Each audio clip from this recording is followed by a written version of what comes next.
जय जय श्री राम। आप सभी का जीवन मंगलमय हो। भारत संस्कार मंच YouTube channel, Facebook, Instagram, Twitter, x में आप सभी महान भावों का वंदन, अभिनंदन एवं स्वागत है। ये वीडियो जो धनवान बनना चाहते हैं, धन को प्राप्त करके अपने जीवन में धान्य प्राप्त करना चाहते हैं, उनके लिए ये वीडियो है। अगर आप प्राप्त करना चाहते हैं तो इस वीडियो को अधिक से अधिक सब्सक्राइब, लाइक, शेयर और फॉलो करने की सहयोग प्रदान करें।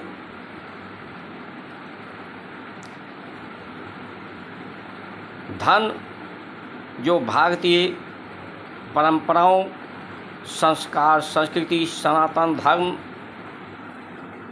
के अनुसार जो मान्यताएं, धारणाएं हैं, धर्म बगैर धन के नहीं हो सकता। धर्म से धन की प्राप्ति होती है, लेकिन धन की जो मान्यताएं हैं आज समाज की, परिवार की, वो गलत मान्यताएं परिभाषित कर दी गई हैं। धर्म नारी के लिए पतिव्रत, स्नेह, पति चरणों की पूजा, नारी धर्म न और दूजा।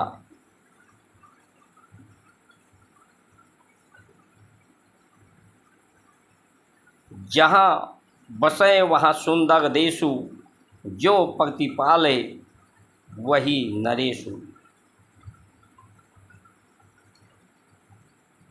जो प्रतिपालक है परमात्मा, जगत का पति, परम पति, वो इस शरीर रूपी देश का, देश ये शरीर है, प्रकृति प्रदेश है, पूरा जगत एक राष्ट्र की राशि है, ग्रह नक्षत्रों की ये राशि है, ब्रह्मांड। इस देह को जो सुंदर करे, स्वस्थ करे,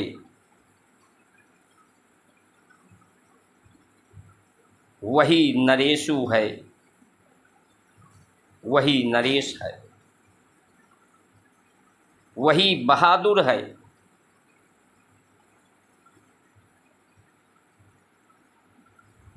धन लक्ष्मी की पूजा के पहले धन्वंतरी पूजा होती है, जिसको तृतीया कहते हैं, तेरस कहते हैं। उसमें धन्वंतरी का पूजा यानी वैद का, आयुर्वेद का, स्वस्थ शरीर ही सबसे बड़ा धन है, और ये धन योग्यता से आती है।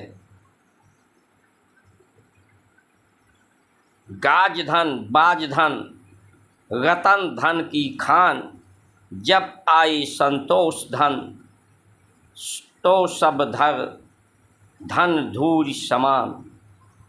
सबसे बड़ा धन संतोष का धन है। जिनमें योग्यता आ जाती है, उन्हें बहुत कुछ नहीं चाहिए, उन्हें संतोष का धन प्राप्त हो जाता है, जो संसार का, परमात्मा का सबसे बड़ा धन प्रसन्नता है। प्रसन्नता उसे प्राप्त हो जाती है परमात्मा के प्रसाद के रूप में, धर्म के प्रसाद के रूप में। धन की जो परिभाषित की गई है, धर्म का आधार ये परिवार है। परिवार को संस्थापित करना, सुनियोजित करना, संस्कारित करना, सरोकार सत्कार के लिए नियंत्रित करना, ये परिवार। लेकिन आज की जो अवधारणाएं हो गई हैं, धर्म के बारे में मान्यताएं हो गई हैं, जो परिवार से विस्थापित हो, परिवार से अलग हो, वही उच्च धर्मात्मा की श्रेणी में आता है। मंदिरों में केवल परमात्मा रहते हैं, ऐसी धारणा बनती जा रही है। परमात्मा जो धर्म है, इस शरीर रूपी देश में निवास करते हैं, चित्त में। धन कहा गया है, पृथ्वी का धन अन्न है, सृष्टि का धन गौ है, और ये धन की प्राप्ति दान से आती है, जिसे संतोष धन है। जो सुयोग्य हैं उन्हें कन्यादान, उन्हीं को विद्यादान, और संसार की वस्तुओं को, तत्वों को जो अयोग्य हैं, सब कुछ उनके लिए होना चाहिए। उन्हें योग बनाने के लिए, उनमें भी संतोष धन लाने के लिए। इसलिए आज गौधन, जो गाय धन है, वो धन समाप्त होती जा रही हैं। अन्न धन, जो श्री धन था, जो अल्पाहार, स्वल्पा आहार प्रदान करके बुद्धि को सद्बुद्धि में परिवर्तित करती है, सद्बुद्धि प्रदान करती है, वो धन समाप्त हो रहा है। फलाहार, भारत की परंपराओं में फलदार वृक्ष की यहाँ वन अधिक थे, वन औषधियाँ थीं, गौशालाएँ थीं। लोग कहते हैं कि आज भीड़ बढ़ गई है तो कैसे सबकी आवश्यकताओं की पूर्ति होगी। सबसे ज़्यादा प्रोटीन, सबसे ज़्यादा एनर्जी और इसका उत्पादन सबसे ज़्यादा इस धरती पर आज भी हो सकता है। अगर इस तरफ देश बढ़ सके, समाज बढ़ सके, राष्ट्र बढ़ सके, तो आज भी समस्याओं का, सभी की आवश्यकताओं की प्रतिपूर्ति भारत की संस्कार संस्कृति के माध्यम से भारत की ही नहीं, पूरे विश्व की आपूर्ति हो सकती है।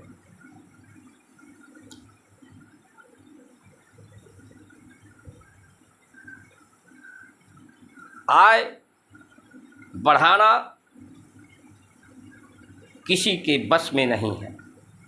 आय और आयु ये प्रकृति और परमात्मा के हाथ में है।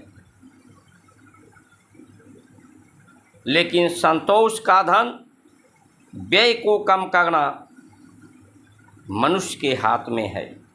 व्यय जितने अधिक बढ़ता है, विरोध उतने अधिक बढ़ता है, व्याधियाँ उतने अधिक बढ़ती हैं, प्रकृति में विकृति उतने अधिक बढ़ती है, वैर उतने अधिक बढ़ता है, शिष्टाचार समाप्त होकर भ्रष्टाचार उतने अधिक बढ़ता है, आबादी उतने अधिक बढ़ती है, महंगाई उतने अधिक बढ़ती है, अन्याय उतने अधिक मात्रा में बढ़ता है। आज जो कुछ बढ़ा है, इन्हीं का विकास हुआ है। इसलिए अगर अपने जीवन को सफल और सार्थक करना चाहते हैं तो किसान ही परमात्मा का प्रतिनिधि है, उसे भी भगवान का दर्जा दिया गया है भारत की संस्कार संस्कृति में। आज भारत की लाज किसानों के हाथ में है। भारत की संस्कार संस्कृति की लाज अगर बचा सकता है तो भारत का किसान बचा सकता है। भारतीय परंपराओं से खेती करके हाइब्रिड बीजों का, मशीनरियों, अंधाधुंध मशीनरियों का प्रयोग, कीटनाशकों का प्रयोग, रासायनिक खादों का प्रयोग को बहिष्कार करके गौ आधारित खेती, प्राकृतिक आधारित खेती, वन औषधियों की खेती,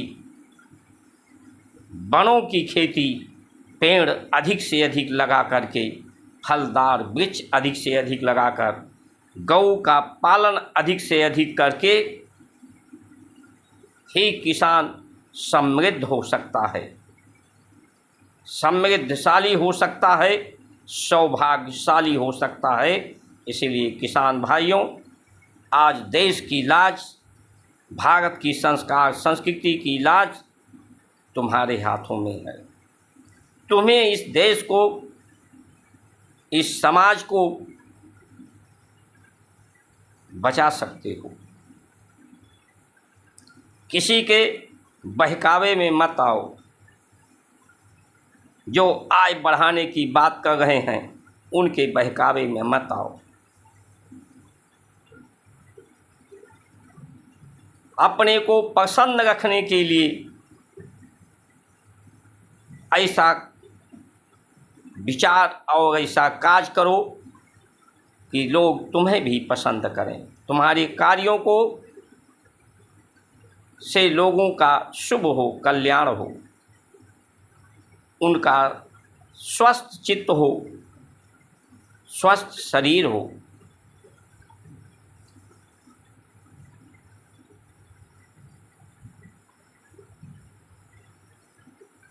आज का जो समय है वो ऐश और कैश का है,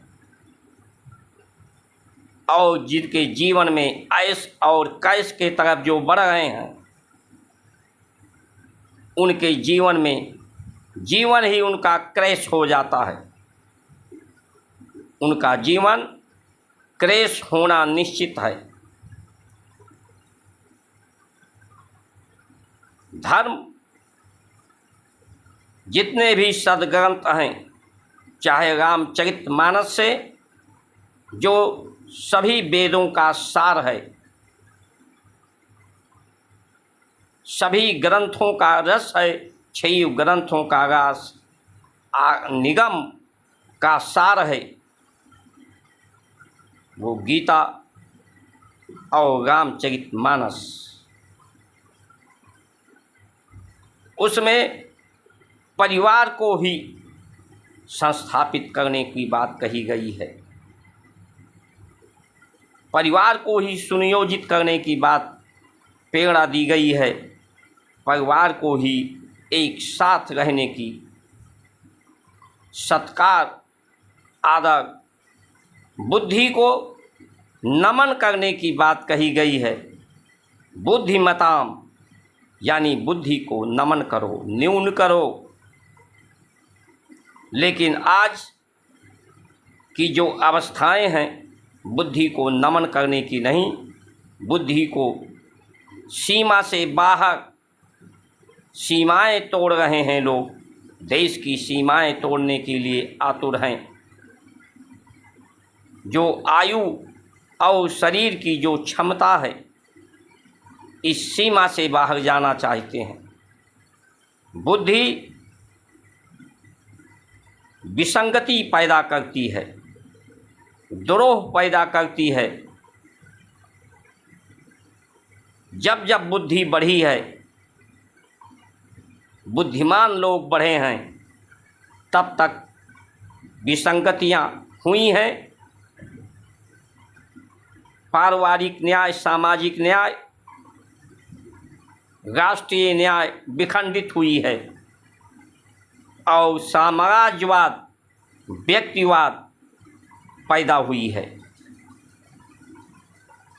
जो परिवारों को विस्थापित करते हैं, परिवार को विलग करते हैं, अलग करते हैं। आज जो परिवार एक साथ नहीं रह पा रहा है, उसे लोग रहने नहीं देना चाहते हैं, संतोष का धन प्राप्त करने नहीं देना चाहते हैं। वो यही आय बढ़ाने वाले लोग, और ये आय बढ़ाने की बात मात्र 10 वर्षों से ही नहीं, पूर्व से ही चली आ रही है, लेकिन इधर इन 10 वर्षों में कुछ ज़्यादा हुई है। अयोध्या की सीट हारने का, बनारस काशी में वोटों का मत कम प्राप्त होने का जो संकेत है, जो वहाँ के नगरवासियों के परिवार को विस्थापित कर दिया गया, उन्हें संस्थापित नहीं किया गया।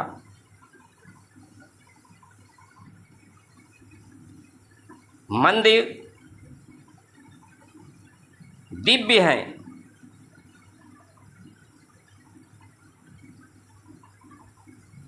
भव्यता के लिए